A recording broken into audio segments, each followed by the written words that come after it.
what AA becomes is people's religion. That's what it becomes. Yeah. And religion is a dangerous thing. And used incorrectly. Just in general. So you don't have to convince me. So I learned it because I was living in the fear, and I had relapsed 1,000 times, and I went to a meeting every day for about 3 years, literally every day, first 3 years. I started not going and feeling nervous if I was going to use, if I was one slip away and all this kind of stuff, until I read that part in the book that somebody just said. This is a bridge back to the real world. It's a design for living. So the and the 12-step says something that nobody pays attention to. What is a 12-step? What is the 12-step? The basic idea of it. It's not what you think it is. Everybody thinks it's to help a suffering alcoholic. No, it's to practice these principles in all our affairs. It's so funny because I always share that when I speak, and it's the thing nobody ever talks about. Nobody ever pays attention to that. Nobody ever talks about the second half of the 12 step. We're backing up with a few calls, and I really want to give everybody a chance. So thank you so much, Joe, for your call. Hey, guys, thanks. Take care. We have another caller. Lily? Yeah, actually, Lily from Garden Grove. Lily, are you with us? Hi, yeah, I'm here. Thank you for hanging on the line there. You're with Bob, Forrest, Judah, and myself, Andrew. Do you have a question? I just had a comment, and I don't know the guy who was saying that earlier. He was talking about, I think he had like 13 years or so, but... That's Bob Forrest. That's Bob Forrest. Yeah. And it's 15. Yeah. Doesn't matter. Yeah, it doesn't matter. So you disagree with what I said, I mean, right? Well, you know, it's just that you were laughing about the fact that self-knowledge avails us nothing, but really what that means is all the knowledge in the world can save us. No, actually the knowledge does save you. It's practicing the principles, just like I was hearing earlier. I wanted to stop many, many times. How did you then? How did you then? Well, you also said that you just made a decision and then you stopped. Well, you know, good for you. But in my situation, you know, it was nothing like that for me. I made the decision plenty of times. It just didn't work until I was ready. You didn't stick with it. You went back on the decision you made, is what I'm saying. I'm saying the third step says, made a decision to turn our will and our lives over to the care of God as we understood Him, whatever that means. But somehow you made the decision. Can you, hold on, can you turn your radio down? Yeah, your radio's feeding back. So, you know, it's just, and it's fine. How long are you sober for? I'll have 15 months on the 2nd. Okay, well, amazing. Congratulations. Yeah, that's awesome. So you got to go in 1 month and get your NA chip if you don't go. They got a good black chip. They do. It's very cool. I got sober in Israel. The only thing they had was NA. Yeah, there you go. So no, I understand that you've gone back on the decision is all I was saying, and I don't mean to offend anyone with my opinions. I don't mean to say that your experience isn't important and valid as mine is. I'm just here kind of talking in a general way about some of the, because the 12-step world's working for you, and it works for me, and it works for Andrew, and it works for Judah. But the fact is, it doesn't work for lots of people who die. And I'm trying to hold it to a higher standard. And Bill Wilson was no saint, ma'am, if you really stay sober about 4 more years and then look into his background. You know, this idea that he was on high like there's Jesus and Paul and Bill Wilson, it's not true. Well, I think Lily made a good point, though. I mean, all of us agree that people that have developed a problem with drugs or alcohol and addiction should stop drinking and doing drugs or alcohol. For sure. But Lily made it very clear that she couldn't stop. She felt like she couldn't stop. Is that correct, Lily? That's correct. I tried many, many times, and believe me, I wanted with everything in me to stop. And, you know, all the consequences that I had created in my world, there was every reason in the world that I wanted to stop, and I would make those promises to myself, to my family, to everyone around me. You know, this time, this is it. I mean, but was I really willing to put the footwork into it? Yeah. Really, no, I wasn't. And that's what I think Bob is saying. So that's all I'm saying. That's what Bob is saying. You really were just BSing yourself. Right. He's not. What he's, because we got into this actually in the car. Because he's not saying that it's not good to know things. What he's saying, he's saying you didn't come in here not knowing anything. He's saying the reason you kept on using was because you made the decision. You consciously made a decision to not stay.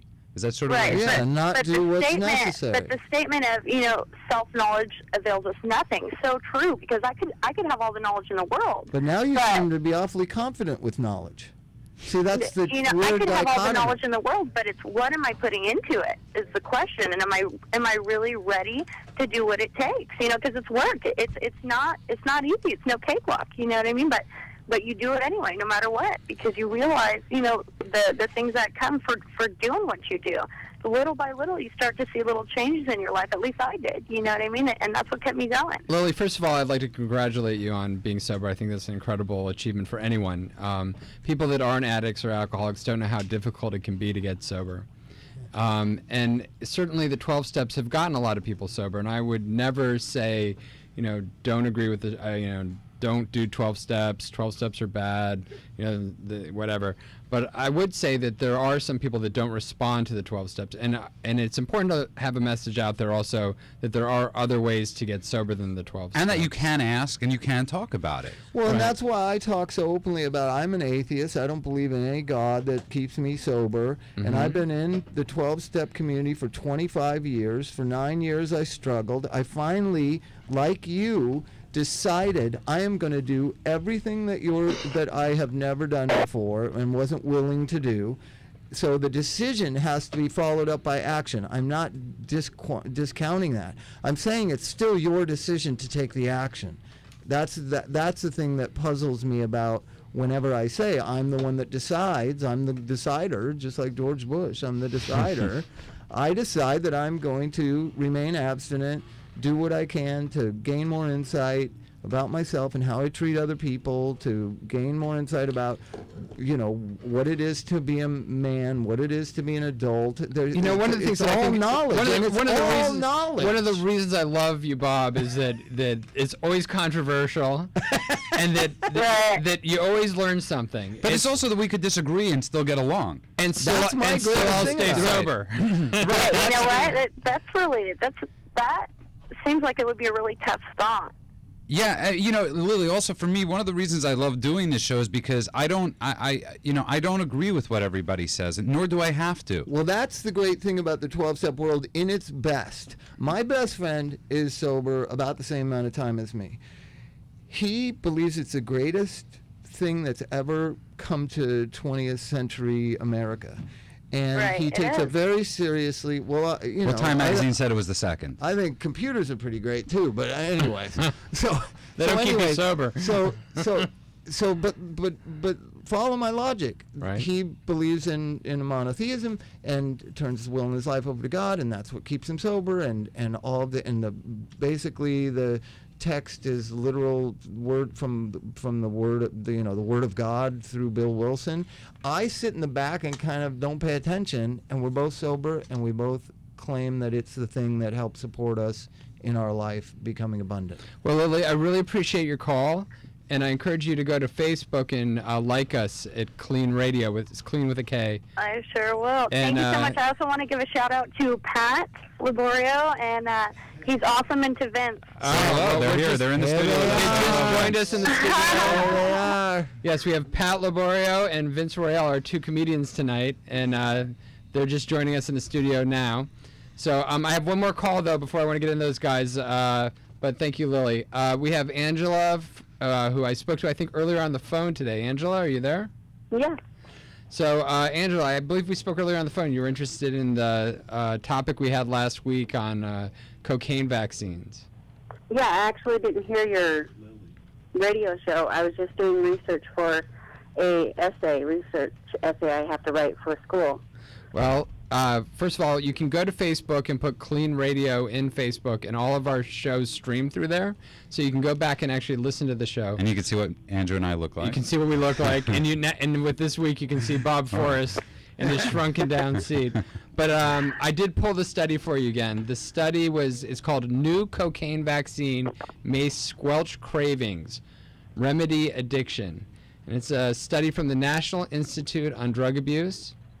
And it was researched at Cornell University and the Scripps Research Institute in California. And you can find it on medicalnewstoday.com. So just search for New Cocaine Vaccine May Squelch Cravings. And it's a very actually interesting article. It talks about how they're splicing genes from mice with receptors for human beings. Does it work for crack too, or is it just cocaine? It's any kind of cocaine. Okay. But like we last time we had this discussion, we discussed that people are just going to go to meth. So, are you going to get a vaccine for everything? Might try it. Right. So, Angela, I hope that helps you out with your research, and we always encourage everybody to do a lot of studying because nobody's figured this out yet. And I'd love to read that essay of yours, so whenever you're done with it, if you could post it on the KLEAN page, Yeah, I would actually really love to Definitely review it. like us on our KLEAN, or on our Facebook page. Okay. Do you guys know what date this research happened or who started the funding? It was January 5th, 2011. And we can't do all the work for you. Right. Wow, You're going to have to do some of your own stuff. They got Google. They got Google. Google. Well, that's what I looked at, and it says back before 1995. Well, there was another thing that, whatever the thing for alcohol craving, what's that drug? Not Chantix, the other drug. That was originally for cocaine in '95 in Paris. Right. What was that drug called? With the V. Vivitrol. Vivitrol was the original cocaine kind of craving suppressant, and then when it eventually didn't work for cocaine, they said it works for alcohol. Right. But we've got some comedians in the house, and we got to get the comedians. Yes. Bob is a big lover of comedians. Thank you so much for your call. You don't talk off the top of your head. I can't believe it. So anyway, I'd like to welcome. I'd like to welcome into the studio Vince Royale. Yeah. I don't hear myself. There you go. Your mic's on. It would help. We can hear you. Yeah. And the number here. And Pat Leborio. And the number here is 8. There you go. So Pat, Thanks let's for start with having Pat. Yeah, well, you're welcome. All So right. Pat, yeah, you have quite a history in comedy. No, I'm old, so. I personally, I just have to say it. He doesn't want me to say it, but I just love this Reebok commercial he's in. You got to go onto YouTube, I haven't seen it. search for You don't wanna. Pat's name, and watch the Reebok commercial. You've done like over 80 commercials, though, correct? Yeah, 85, I think, to date. 85. Wow. Unbelievable. I actually teach commercial acting. So. Were you sober while you were doing 85 commercials, or No.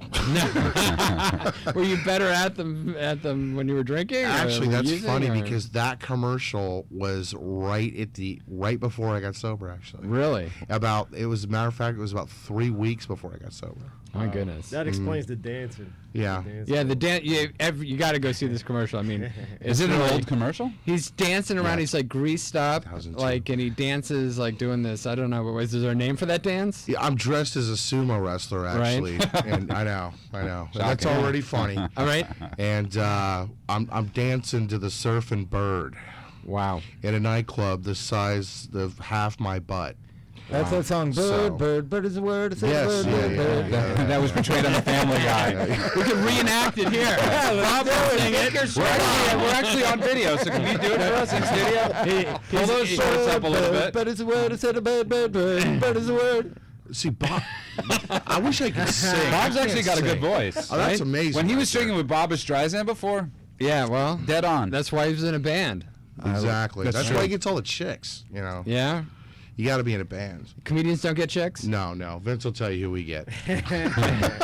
So Vince, Well, what- rock stars like Bob get groupies. Comedians, we get creatures. Oh, no. So sad. We get the girls that get pushed out of the doorway into the VIP section. Oh no. So they head to Uncle Chuck's. So did that lead to your use of alcohol and drugs? Or? A lot of it, yeah. That's why. So Vince, Now, there's a great, as much as there is a history of alcoholism and drug addiction in music, there is in comedy also. Oh yeah. There's more comedy death from drugs than there is almost in music. it's pervasive. It's unbelievable. And suicide recently, too. Yeah. We have a lot of comics on the show. In fact, all 3 shows we've had comics on, and just amazing how much a lot of comedy seems to come from tragedy. Yeah. And a lot of people that are comics seem to have very dark stories that they've turned into very comic, and it's all entertainment for the rest of us at that point. Yeah, absolutely. I don't think you can be normal and do comedy. No, It just won't definitely be not. funny. It has to be something tragic in your life to be funny. So Vince, what's your story? How did you get into comedy? How did it involve drugs and drinking, or did it, or how did? Give us a little background. Oh man, wow. Well, I didn't even plan to do comedy. I'm only going on 3 years. And, Wow. Yeah, I just moved here from Jersey, and I was supposed to move my ex here with me. And she hooked up with somebody I knew, and that's how I got started drinking. We're laughing. That's funny. Well, That is funny. Only an addict would appreciate that story. I totally relate. I thought he was going to say that's what got me into comedy. I was trying to open up to you guys. I remember being younger, and some homeless alcoholic pointed at me, and I was with this girlfriend of mine in college, and he said, and he was just really drunk, and he goes, "Never lose the woman, man. You'll just drink yourself to death." You know. I guess that